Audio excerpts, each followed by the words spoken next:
ISI headquarters में वज़ीर-ए-आज़म की ज़ेर सदारत इजलास, आर्मी चीफ, DGISI और दीगर हुक्काम की शिरकत। पेचीदा इलाकाई और दाखिली चैलेंजेस के साथ अमन की बहाली के लिए पाकिस्तानी काविशों पर ब्रीफिंग।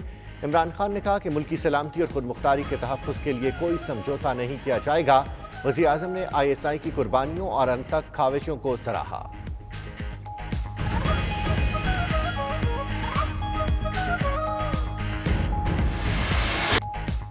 भारत आग से ना खेले मुहिम जोई की तो नताइज काबू से बाहर होंगे। अफवाज पाकिस्तान का इंतबाह। DGISPR major general Babar Iftikhar कहते हैं, अगर भारत ने एडवेंचर किया तो भरपूर जवाब देंगे। भारत फॉल्स फ्लैग ऑपरेशन करना चाहता है, जिसके लिए पुलवामा जैसा ड्रामा रचाया जाएगा। भारतीय खिलाफ वर्जी पर पाक फौज भरपूर जवाब दे रही है।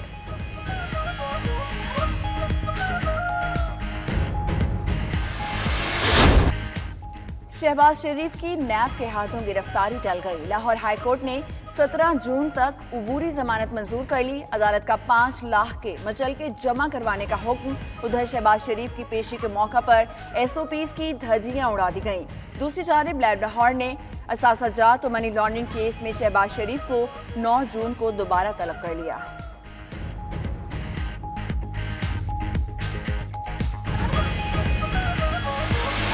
पैगाम था तस्वीर का ये इसलिए था कि नहीं जी अभी तो आली पनाह अभी बिल्कुल एक्टिव हैं और वो किसी भी वक्त आ सकते हैं, तो ये उनको डराने का था। जबकि उनके जो भाई हैं वो तो यहाँ पे अपने आप को एक किस्म का अनडिक्लेयर्ड प्राइम मिनिस्टर अनाउंस कर चुके हैं। हम समझते हैं कि ये किसी भी वक्त जो है तो इनको वो पकड़ा जा सकता है और उनको बाहर तो नहीं जाने दिया जाएगा जो उनकी ख्वाहिश है।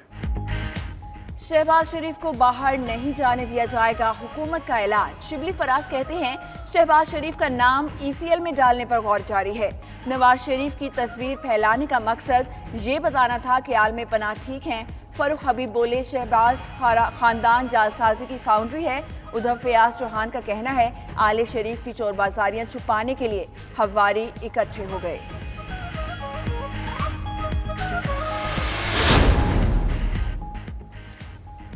और नैब से मुतल्लिक पेशगोइयों से वुज़रा भी तंग आ गए। अली मोहम्मद खान ने प्रोग्राम हार्ट टॉक में कहा, शेख रशीद इत्तेहादी हैं, तरीके इंसाफ का हिस्सा नहीं।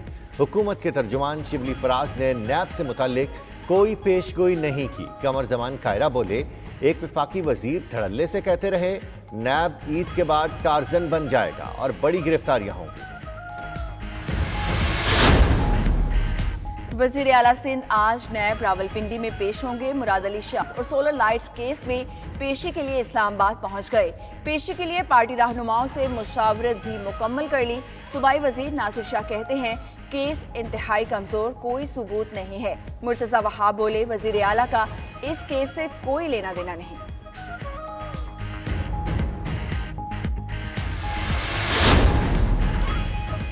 हुकूमत का पाकिस्तान स्टील के 9350 मुलाजिम फारिग करने का फैसला। बिलावल भुट्टो का सख्त रद्द-ए-अमल, कहते हैं हुकूमत इदारे बेचना चाहती है। PIA और स्टील मिल्स कौमी असासे हैं, मुलाजिमों को निकाला गया तो मज़ामत करेंगे। PTI ने 1 करोड़ नौकरियों का झांसा दिया, अब लाखों अफराद के रोजगार से खेल रही है।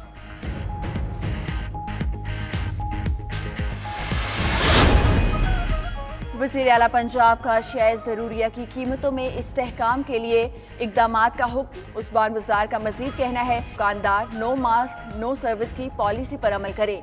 उधर पंजाब में सरकारी दफातर में मास्क पहनना लाजिम। सियाहती मकामात, रेस्टोरेंट्स और होटल्स के लिए SOPs भी जारी। Temperature checking, disinfectant gate, sanitizer, mask की फराहमी ज़रूरी है।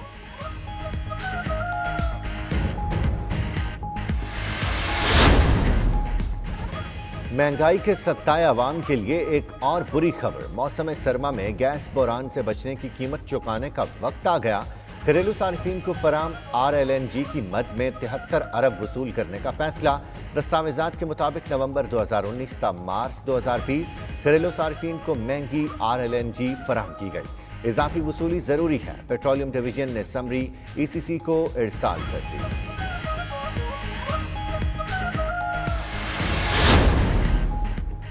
सिंध में ईद उल अजहा से कबल मवेशी मंडियां लगाने की इजाज़त देने का फैसला। तमाम अजला में कुर्बानी के जानवरों की खरीद और फरोख्त की इजाज़त होगी। महकमा बल्दियात ने मवेशी मंडियों के लिए SOPs भी तैयार कर लिए। समाजी फासला और मास्क लाजमी करार दे दिया।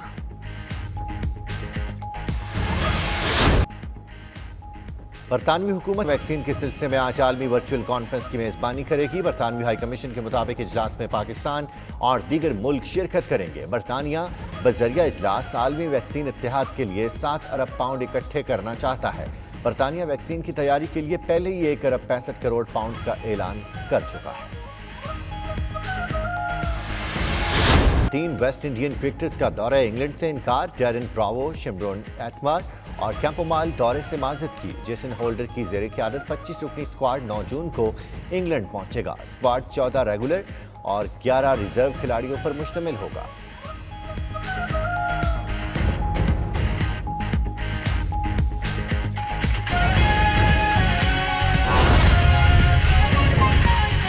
भर के दिया गया, तफ्तीश के लिए बुलाया है। पहला 10 से 15 दफ़ा तफ्तीश के लिए पेश हुए। 70 दिन नैब की रिमांड में रही हैं, उसके बाद जुडिशल कस्टडी में रही हैं। आज तक एक इल्ज़ाम भी शहबाज शरीफ साहब पे नहीं लग सका। आपने सुना होगा 56 कंपनियों की बड़ी तशहीर हुई थी। 56 कंपनियों को क्या हुआ? आपने सुना होगा साफ पानी स्कीम, साफ पानी स्कीम का क्या हुआ? आपने सुना होगा आशियाना, आशियाना को क्या हुआ?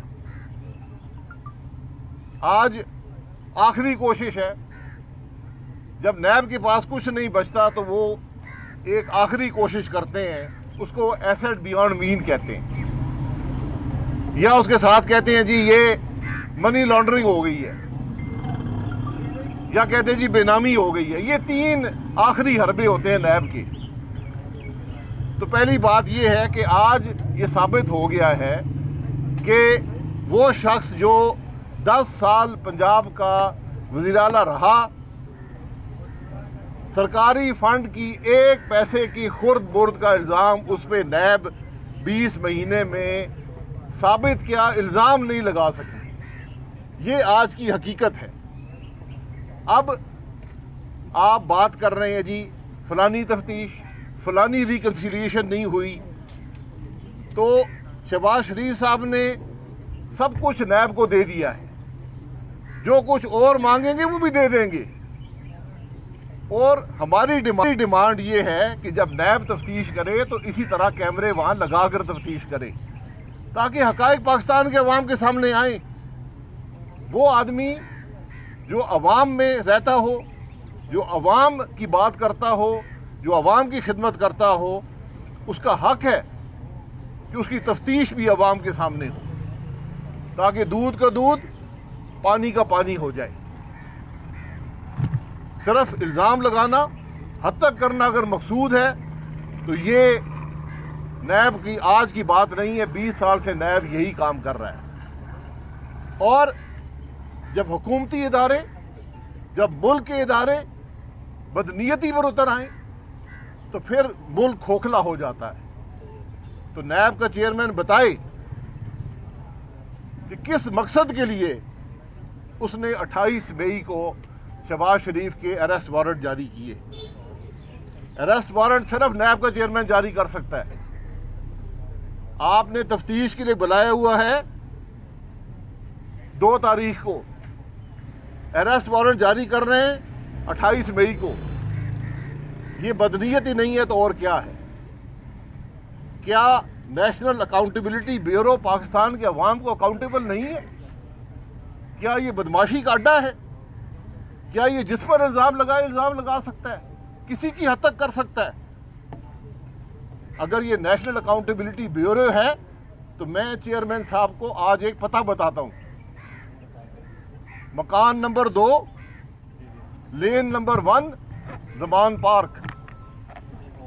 वो पता करे कि वो एसेट किसका है, उस एसेट पर खर्चा किसने किया है, उस एसेट को बनाया किसने है।